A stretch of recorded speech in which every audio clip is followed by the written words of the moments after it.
All right, we got Eric Marrero on the line from Canes Insight to talk up Miami football with spring practice upon us. So the defense has been the calling card the last few years. So the linebacking core very stellar, especially 2 years ago, just as freshmen getting thrown out there. Defensive line has been exceptional, one of the best in the nation.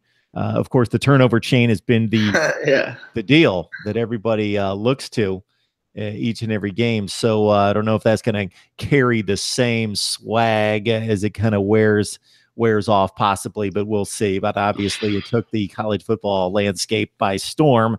So how's this defense looking for 2018?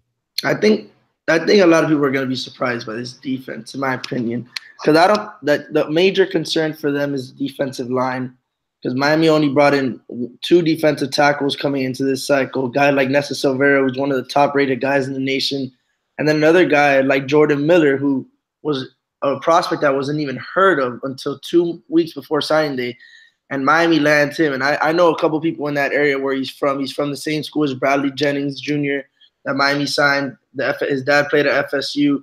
A lot of people in that area tell me that he's a guy that's really going to surprise people at Miami. He wasn't rated as high, so I'm going to have to see some great things out of him to see if he's worth the scholarship at Miami. But it's definitely a position of need in Miami, so I wouldn't necessarily say that it was a bad take for them, but it was a good you just need to add body, especially for this cycle. Miami's going to add a bunch of defensive linemen for 2019, but focusing on this year, the defense, I'm not really concerned about the linebacker core because Miami's bringing back their same 3 guys. You got a guy like DeAndre Wilder, who played a little bit last year in special teams. He's going to get a more respected role. A guy like Wayman Steed, who was out completely last year, redshirted with the knee injury, blew out his knee in high school. He's 100% healthy, and he's going to be ready to play. Another guy, Bradley Jennings Jr. Miami's bringing in a lot of guys. A guy like Patrick Joyner as well from South Dade, who's more of a hybrid defensive end linebacker guy. Miami's done a good job recruiting the last couple of years at that position because they know this is probably the last year for that big Bermuda Triangle in the middle. Because most of those guys, I could see a guy like Shaq Quarterman and Mike Pinkney going first, second round.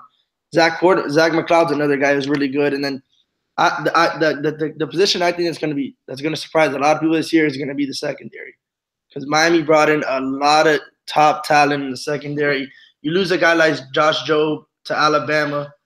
I don't think it hurts that much because Miami gets a guy like Gervin Hall, who I think's easily one of the top 3 best safeties in the nation coming in. A guy like Bandy, who's coming back, went to my high school. He's another good guy they have.